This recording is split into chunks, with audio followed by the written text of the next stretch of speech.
Hello students, welcome to my YouTube channel maths made easy. और उस पर आज हम करेंगे क्लास 10th का chapter number 12, magnetic effects of electric current. यहाँ पे दो चीज़ें हैं, एक मैग्नेट और एक इलेक्ट्रिक करंट। करंट अभी हमने प्रीवियस क्लास में प्रीवियस चैप्टर में अच्छे से पढ़ा है। इलेक्ट्रिसिटी में इलेक्ट्रिक करंट के बारे में हमने बहुत पढ़ा है। यहाँ पर एक मैग्नेटिक, तो पहले हम मैग्नेट समझ लेते हैं। मैग्नेटिक इफेक्ट, मैग्नेट होता क्या, मैग्नेटिक मतलब मैग्नेटिज्म क्या होता है ये पढ़ लेते हैं, और उसके बाद फिर इलेक्ट्रिक करंट का मैग्नेटिज्म इफेक्ट क्या होता है ये पढ़ेंगे। तो पहले तो हम बात करते हैं मैग्नेट होता क्या।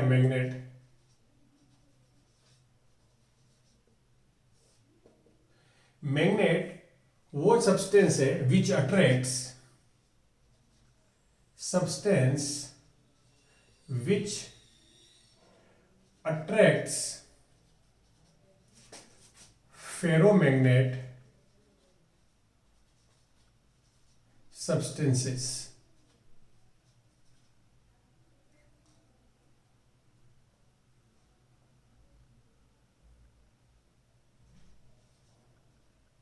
फेरोमैग्नेट सब्सटेंसेस को अपनी तरफ अट्रैक्ट करता है, वो होती है मैग्नेट।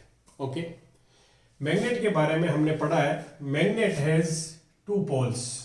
अगर हमें ये कहूं ये मैग्नेट है, इसके दो पोल्स होंगे, two poles. Magnet has two poles, एक नॉर्थ पोल, एक होता है नॉर्थ पोल और एक होता है साउथ पोल। ये कैसे होता है कि व्हेन फ्रीली सस्पेंड, एक धागे से बांध के freely suspend a magnet bar, एक मैग्नेट बार को फ्रीली सस्पेंड करते हैं, तो this indicates toward north of the earth, north pole, और साउथ पोल की तरफ। तो नॉर्थ और साउथ पोल्स हो जाते हैं मैग्नेट के। नंबर 1, अगर हम किसी मैग्नेट को कट कर दें, बीच में से दो पीस बना देते हैं, ये मान लो इसका साउथ पोल था, ये इसका नॉर्थ पोल था, तो तुमने दो पीस में इसको कट किया, तो it acquired the same poles, north south like this. Have you understood? कहने का मतलब है कि जो भी मैग्नेटिज्म मटेरियल होगा, चाहे वो छोटा पीस हो बड़ा पीस हो, it always it has two poles, north pole and south pole. Okay, चलो इसके बाद जो तुम्हारे इंपॉर्टेंट चीज पूछी जाती है वो पूछी जाती है कि मैग्नेटिक फील्ड क्या होता है। मैग्नेटिक फील्ड, इसका मतलब ये जो मैग्नेट है, कोई भी एक मैग्नेट है, इस मैग्नेट के चारों तरफ एक एरिया होगा या रीजन होगा, एक रीजन होगा जिसके अंदर we can feel the influence of this. इसका इन्फ्लुएंस फील कर सकते हैं हम, या हम कह सकते हैं कि influence of this field by ferromagnet substance. कोई भी फेरोमैग्नेट सब्सटेंस या अदर मैग्नेट आता है तो that can feel the क्या some, इसका जो इंप्रेशन है या इसका कुछ अट्रैक्शन है या रिपल्सन है, तो वो फील कर सके हम। ठीक है, तो वो region, that region is known as magnetic field. Okay, अब हमें अगर पूछे कि मैग्नेटिक फील्ड की लिमिट क्या होती है, तो हम लिखेंगे इंफिनिटी। इसका जो रीजन होता है वो कहां तक एक्सटेंड करता है, up to infinity. Okay, infinity का मतलब काफी दूर तक आता है। हालांकि वहां पर उसकी इंटेंसिटी कम हो जाती है, मैग्नेटिक फील्ड की इंटेंसिटी जो कम हो जाती है वो क्लोज में ज्यादा रहती है, मैग्नेट के क्लोज में। इन्फ्लुएंस, इसका जहां तक इन्फ्लुएंस जाता है वो कहां तक है, इंफिनिटी तक। अगर तुम्हें पूछा जाए तो थ्योरेटिकली हम कह सकते हैं कि मैग्नेट का जो मैग्नेटिक फील्ड होता है वो कहां तक एक्सटेंड करता है, अप टू इंफिनिटी। ओके, अब हम बात करते हैं कि क्या इसी तरह का मैग्नेटिक फील्ड बनाती है मैग्नेट? नहीं। तो हम बात करते हैं कि मैग्नेटिक फील्ड को क्या बोलते हैं, दूसरा उसको क्या बोलते हैं। तो मैग्नेटिक फील्ड बोले या magnetic field lines, magnetic field lines, ये इंपॉर्टेंट टॉपिक है तुम्हारे जो है 10th क्लास में जो इंपॉर्टेंट टॉपिक में है उसमें ये है, इंपॉर्टेंट टॉपिक में ये है मैग्नेटिक फील्ड लाइंस। इससे हर बार एक क्वेश्चन पूछा जाता है, ठीक है। तो यहां पर हम बात करते हैं कि मैग्नेटिक फील्ड लाइंस होती क्या है और उनको ट्रेस कैसे करते हैं। ये नॉर्थ पोल है और ये साउथ पोल है मैग्नेट का, ओके। इससे अगर हम एक नॉर्थ पोल नीडल लें छोटी सी, हालांकि नॉर्थ पोल एक अकेला कभी नहीं चलता है, साउथ नॉर्थ पोल दोनों होता है, उसकी जो डायरेक्शन होती है यहां पे अगर हम रखते जाएं तो इस तरह से हमें एक डायरेक्शन मिलती है, इस तरह से हमें डायरेक्शन मतलब नॉर्थ ऐसे इंडिकेट करता जाएगा, इस तरह से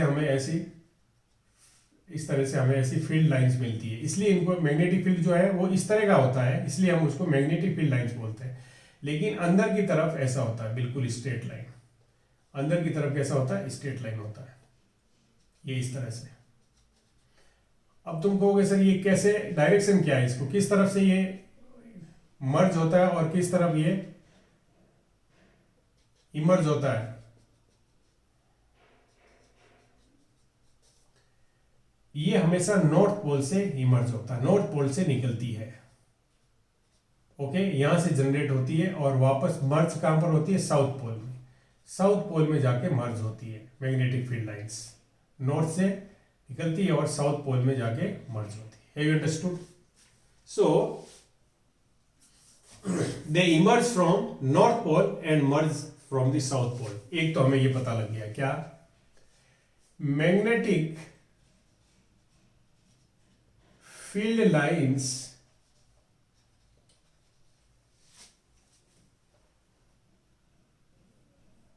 presents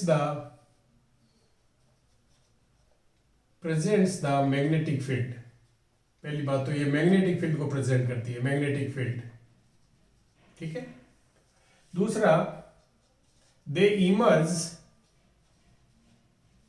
emerge from north pole and merge at south pole. South pole पे ये मर्ज होती है, ओके। इमर्ज कहां से होती है, यहां से निकलती है और मर्ज कहां हो जाएगी, साउथ पोल में। नंबर थर्ड, देखो ये इस तरह से निकली तो ये क्या है, दैट इज क्लोज लूप। ये इस तरह से क्या बनाती है, close loop. They form close loop, ये क्लोज लूप होते हैं। और तुमने देखा होगा कि ये एक दूसरे की इस तरह से चलती है पर ये इंटरसेक्ट नहीं करती है, तो मैं ये लिखूंगा they never intersect, they never intersect each other. एक और है, इसके किसी भी पॉइंट पे अगर मैं एक टेंजेंट ड्रॉ करूं, कहीं पे भी एक टेंजेंट ड्रॉ करूं, कहीं पे भी एक टेंजेंट ड्रॉ करूं, तो that will give the direction of the magnetic field at that point. इस कर्व पे हम कहीं पे भी एक टेंजेंट ड्रॉ करते हैं तो वो टेंजेंट क्या देती है, direction of magnetic field at that point, उस पॉइंट पर मैग्नेटिक फील्ड की डायरेक्शन देता है। मतलब every point on the magnetic tangent at every point on the magnetic field line gives the direction of magnetic field at that point, आ गया समझ में? उस पॉइंट में मैग्नेटिक फील्ड की डायरेक्शन देता है। और crowdness of magnetic field lines shows the crowdness of magnetic field lines show the strength of magnetic field. Have you understood? So these are the properties of the magnetic field lines. Magnetic field lines क्या होती है? Closed loop होती है. They emerge from north pole, merge at the south pole. इनकी जो crowdness होती है, मतलब देखो यहाँ पर ये दूर दूर होगी, distant होगी, तो यहाँ पर magnetic field कम होगा. यहाँ पर देखो नॉर्थ पोल और साउथ पोल पे ये क्राउडेड होती है, तो मैक्सिमम जो स्ट्रेंथ होती है वो एट द पोल्स होती है, एट द पोल्स होती है. Have you understood this? Near the poles.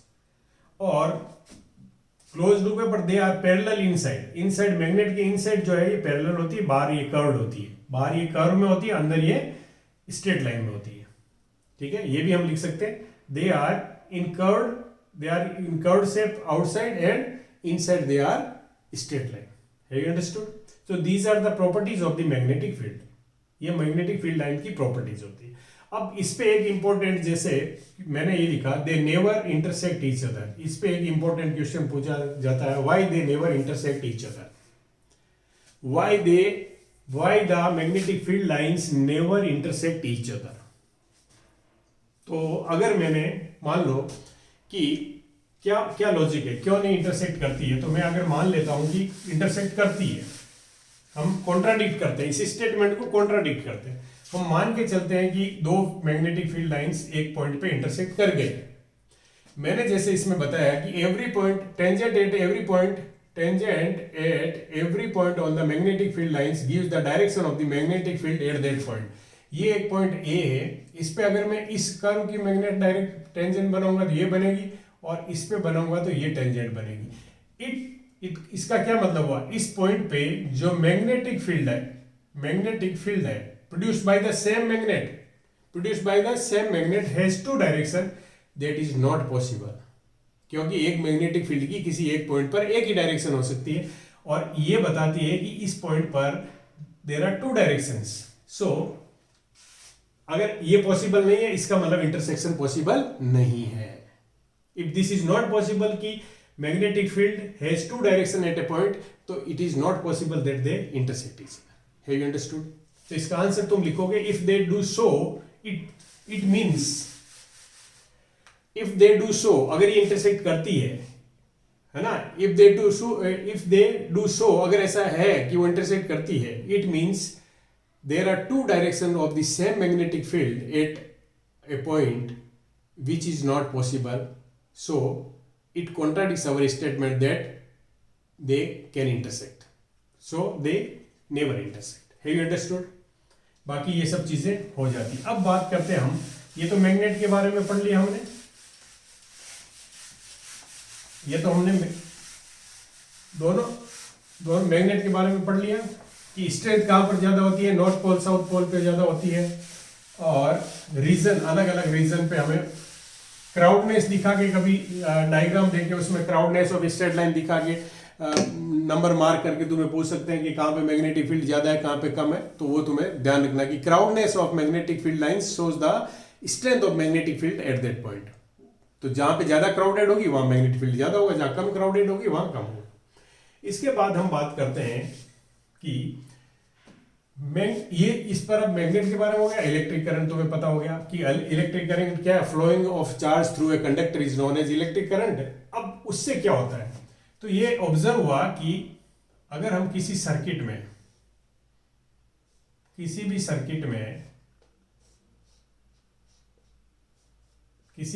में अगर करंट फ्लो कर रहा है, सपोज करो यहां पर करंट फ्लो कर रहा है, सपोज करो,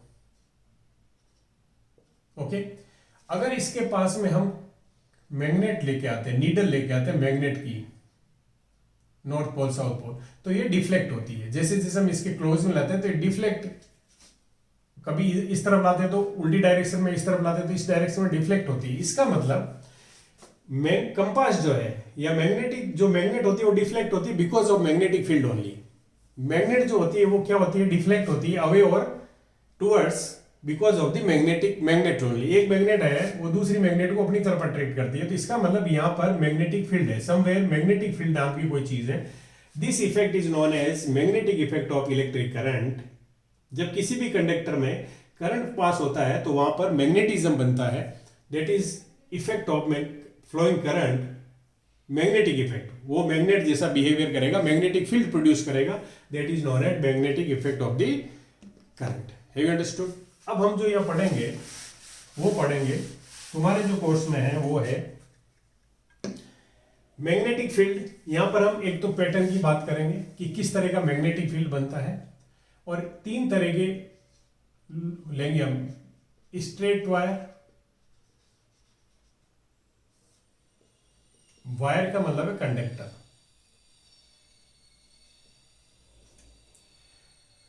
magnetic field produce by a straight conductor, current carrying conductor, straight conduct carrying, current carrying conductor, ठीक है। दूसरा हम करेंगे लूप, सर्कुलर लूप, और तीसरा हम करेंगे सोलेनॉइड, तीसरा हम करेंगे सोलेनॉइड। ये करने से पहले कुछ छोटी छोटी चीजें तो मैं और बता देता हूं, कुछ सिंबल्स होंगे, जैसे मैग्नेटिक फील्ड है, अगर तुम्हें इस तरह से मैग्नेटिक फील्ड दिया हुआ है, ये मैग्नेटिक फील्ड है अगर, तो इसको हम बोलेंगे यूनिफॉर्म मैग्नेटिक फील्ड,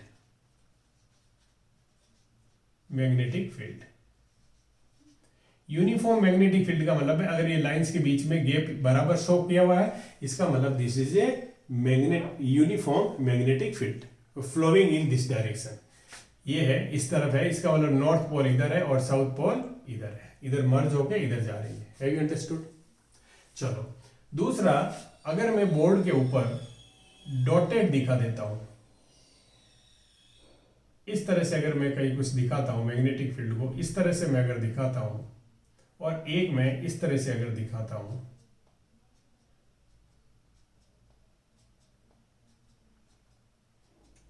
इसका मतलब है coming out from the board, coming out from the surface of the board, surface of the board, ये बोर्ड की सरफेस से मैग्नेटिक फील्ड इस तरह से बाहर आ रहा है इस तरफ, इसका मतलब है inside, going inside, going inside the surface of the board. मतलब अगर मैं इसको मैग्नेटिक फील्ड की डायरेक्शन समझूं तो ये है, अगर पॉइंट का मतलब है इस तरह से बाहर आ रहा है और इस तरह से अंदर जा रहा है, तो ये कुछ सिंबल्स हैं, ये कुछ सिंबल्स हैं। और एक चीज और है कि हम यहाँ पे इलेक्ट्रिक करंट ले रहे हैं, तो इलेक्ट्रिक करंट की जो डायरेक्शन होती है, देखो ये तुम्हें पता है कि चार्ज को कौन कैरी करता है? इलेक्ट्रॉन्स। चार्ज कैरियर कौन होता है? चार्ज कैरियर कौन होता है? इलेक्ट्रॉन्स होते हैं, जो खुद नेगेटिवली चार्ज होते हैं। इसका मतलब इनका जो मूवमेंट होगा वो किस तरफ होगा? Negative to positive. बट हमारा जो इलेक्ट्रिक करंट है वो हम कहते हैं कि पॉजिटिव टू नेगेटिव जाता है। ये कन्वेंशनल डायरेक्शन है, ये कन्वेंशनल डायरेक्शन है, direction of current. Direction of conventional direction of current ये होती है कि अगर जिस तरफ इलेक्ट्रॉन जाता है उसकी ऑपोजिट डायरेक्शन में हम करंट की डायरेक्शन को लेंगे। तो जब भी यहाँ प्रॉब्लम सॉल्व करेंगे तो we always consider that if electron is moving towards this, अगर इलेक्ट्रॉन का मोशन ऐसा है, इलेक्ट्रॉन इधर जा रहा है, तो करंट हमारा इस तरफ मानेंगे हम। Have you understood this?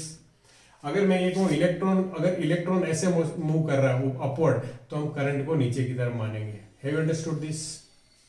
आ गया समझ में कि direction of current is always opposite to the direction of the flow of electrons, whereas electrons are the charge carrier. वही करंट को लेके जाते हैं, बट हम ऐसा नहीं है, ये कन्वेंशनल डायरेक्शन डिसाइड हो रखी है कि हम ऑपोजिट मानते हैं। Have you understood this? तो ये कुछ चीजों का ध्यान रखना है, क्योंकि जब हम डायरेक्शन की बात करेंगे तो तुम्हें आना चाहिए, ये सिंबल्स तुम्हें आने चाहिए। ये यूनिफॉर्म मैग्नेटिक फील्ड को शो करता है। ये क्या करता है? अपकमिंग है डायरेक्शन, मतलब बोर्ड के अंदर से बाहर की तरफ आ रहा मैग्नेटिक फील्ड, ये अंदर की तरफ जा रहा है। Have you understood this? चलो इसके बाद हम बात करते हैं कि जो स्ट्रेट वायर है उस पर कंडक्टर कैसे फ्लो करता है। स्ट्रेट वायर अगर हमारा है तो उसमें मैग्नेटिक फील्ड किस तरह का होता है? अगर मैं ये कहूं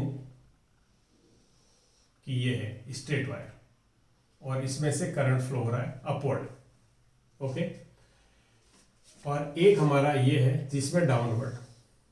इससे क्या फर्क पड़ेगा? क्या मैग्नेटिक फील्ड की स्ट्रेंथ में कोई फर्क पड़ेगा? वो भी बताएंगे। ये लेंथ है मान लो इतनी कंडक्टर की, और ये लेंथ ज्यादा है। ओके, है अंडरस्टूड? चलो, अगर इस तरह से हम करंट फ्लो कर रहा है तो इसके चारों तरफ एक मैग्नेटिक फील्ड बन जाता है। क्या बन जाता है? मैग्नेटिक फील्ड बन जाता है। कैसे? वो सर्किल्स में बन जाता है। कोसेंट्रिक सर्किल्स होते हैं, कोसेंट्रिक सर्किल्स होते हैं, कोसेंट्रिक सर्किल्स होते हैं जिनका सेंटर कहां पर होगा? At the wire. कोसेंट्रिक इस तरह का पैटर्न बनेगा। तुम्हारे एनसीईआरटी बुक में एक एक्टिविटी दे रखी है कि अगर हम एक कार्डबोर्ड लेते हैं, एक कार्डबोर्ड लेते हैं, इसमें एक होल करके और इसमें से कंडक्टर को बाहर निकाल देते हैं, और इसमें अगर हम आई करंट फ्लो करते हैं और इसके ऊपर कुछ हम आयरन फाइलिंग्स डाल देते हैं, और फिर इसको अगर हम इस तरह से करते हैं तो यह मैग्नेटिक फील्ड होता है। Because of that they are arrange in the circles. इस तरह से सर्किल्स में अरेंज हो जाएगा ये सर्किल फॉर्म में। तो यहीं से हमें पता चलता है कि पैटर्न, इस पे स्ट्रेट लाइन वायर कंडक्टर से अगर करंट फ्लो होता है तो जो मैग्नेटिक फील्ड बनता है उसका पैटर्न होता है कोसेंट्रिक। पैटर्न की अगर बात करें, पूछा जाता है पैटर्न कैसा बनता है?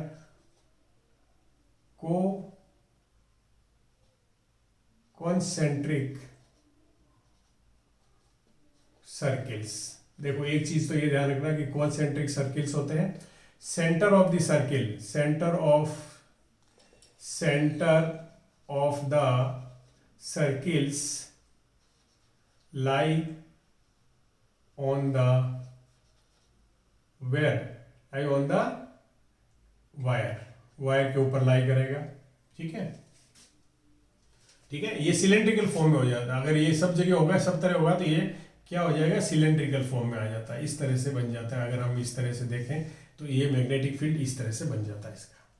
ठीक है, पर पैटर्न अगर लिखे हम तो कॉन्सेंट्रिक सर्किल्स। ठीक है, और मैक्सिमम जो स्ट्रेंथ होती है वो नियर द वायर के पास में जो सेंटर सर्किल्स होते हैं वहां पे ये ज्यादा क्या होते हैं? क्राउडेड होते हैं, तो यहाँ पे मैक्सिमम स्ट्रेंथ होती है। ओके, चलो ये तो हो गया। अब हम बात करेंगे तीसरी। तुम पूछोगे सर डायरेक्शन तो बताई नहीं, क्योंकि मैग्नेटिक फील्ड की डायरेक्शन होती है। तो डायरेक्शन कैसे?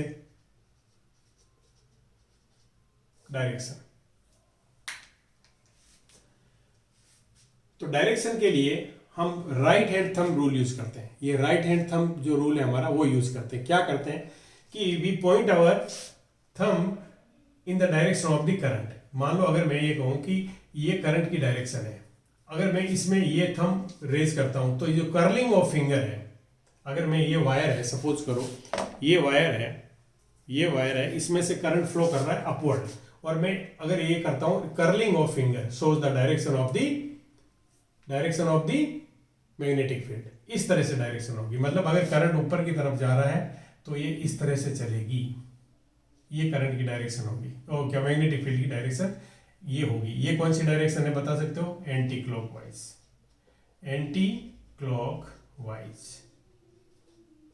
अब करंट इज गोइंग अपवर्ड, तो एंटी क्लॉकवाइज मैग्नेटिक फील्ड के। अब यहां पर क्या बात हुई, यहीं पे मैंने इसलिए बताया कि अगर वायर की लेंथ ज्यादा है, मैग्नेटिक फील्ड किस पे डिपेंड करेगा ये भी लिख लो। Magnetic field is more if flowing current is more. Flowing current is more. Length of conductor is more.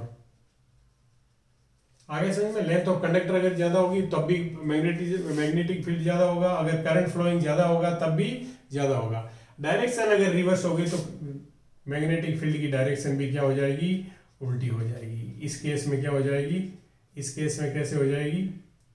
Clockwise हो जाएगी। देखो इस केस में क्या होगा, अगर मैं इस तरह से पकड़ूं इसको और इस तरह से करूं तो इधर अंदर जाएगी और इधर से बाहर आएगी। मतलब ये अगर ये कर लिया तो सर्किल कैसे हो जाएगा, क्लॉकवाइज। यहाँ पे क्लॉकवाइज डायरेक्शन हो जाएगी, यहाँ पे क्लॉकवाइज डायरेक्शन हो जाएगी, क्लॉकवाइज डायरेक्शन। तो जैसे ही हम करंट की डायरेक्शन चेंज करते हैं तो मैग्नेटिक फील्ड की डायरेक्शन भी चेंज हो जाती है। Have you understood this? जैसे ही हम direction of the current change करते हैं तो मैग्नेटिक, अगर पूछा जाता है तुम्हें कि we have to change the direction of the magnetic field, then what we have to do, then we have to change the direction of the flowing current through the conductor. Current में जो current चल रहा है उसकी अगर direction हम change कर देते हैं मैग्नेटिक फील्ड की डायरेक्शन भी चेंज हो जाती है। Have you understood this? आ गया समझ में? ये है स्ट्रेट वायर कंडक्टर के थ्रू क्या क्या पूछ सकते हैं, मैंने बता दिया तुम्हें कि स्ट्रेंथ पूछ सकते हैं, सबसे ज्यादा कहाँ होती है, सेंटर पूछ सकते हैं कहाँ पर होता है, पैटर्न पूछ सकते हैं कैसा होता है, फ्लोइंग करंट है कब ज्यादा, अगर ज्यादा है तो मैग्नेटिक फील्ड ज्यादा हो जाएगा, लेंथ ऑफ कंडक्टर ज्यादा है तो मैग्नेटिक फील्ड ज्यादा हो गया। Have understood this? आगे समझ में नहीं आया? अच्छा, अब ये बताओ मुझे कि अगर मैं एक कंडक्टर यहां लगाता हूं और एक कंडक्टर यहां लगाता हूं, डायरेक्शन दोनों में ऑपोजिट डायरेक्शन है, तो what will be the magnetic field here? यहां पर क्या होगा मैग्नेटिक फील्ड? इस पॉइंट P पे पर्टिकुलर क्या होगा? अगर ये इक्वी डिस्टेंस है, यहां से इक्वी डिस्टेंस और इनमें करंट है वो इक्वल करंट फ्लो हो रहा है, कंडक्टर लेंथ इज इक्वल, तो क्या होगा यहाँ पर मैग्नेटिक फील्ड कितना हो जाएगा? 0 हो जाएगा, क्योंकि एक में एंटी क्लॉकवाइज जाएगा एक में क्लॉकवाइज जाएगा, तो पर्टिकुलर P पॉइंट पे मैग्नेटिक फील्ड कैसे हो जाएगा? 0 हो जाएगा। Have you understood this? आगे समझ में? इसको ये डायग्राम ऐसे दे सकते हैं, ये ऐसे दे सकते हैं, जैसे भी दे तुम्हें। ये पूछ सकते हैं यहाँ पे कैसा होगा, इनवर्ड होगा या आउटवर्ड होगा, ये पॉइंट ए पे, यहाँ पे कैसा होगा, इनवर्ड होगा या आउटवर्ड, तो ये तुम्हें इससे निकाल सकते हो तुम। देखो ये अगर मैं ऐसे करूँ तो ये अंदर जा रहा है यहाँ पे, तो यहाँ पे अंदर जाएगा और यहाँ से बाहर आएगा, इस तरफ जो है कंडक्टर के करंट बाहर आएगा और उस तरफ पर अंदर जाएगा। अगर इसकी बात करूं मैं तो इसमें भी क्या है, इधर से देखो ये करंट अगर इस तरह से किया तो हमने इधर अंदर जा रहा था, इधर से अंदर जा रहा था और इधर से बाहर आ रहा था। अगर मैं इसमें करूं तो इधर से, इसमें भी अंदर से, ये देखो ये है अंदर जा रहा है और यहाँ से बाहर आ रहेगा, आएगा लाइक दिस। सो आगे समझ में? तो these are the some questions which are asked on the basis of, मतलब इस पे बेस्ड क्वेश्चन ऐसे पूछे जाते हैं, स्ट्रेट वायर कंडक्टर पे बेस्ड क्वेश्चन पूछे जाते हैं। What is the pattern of the magnetic field, where is the centre of the concentric circles का सेंटर क्या होगा वो पूछ सकते हैं। मैक्सिमम स्ट्रेंथ कहाँ हो सकती है वो पूछ सकते हैं। मैग्नेटिक फील्ड वेरी कैसे करता है विद करंट एंड विद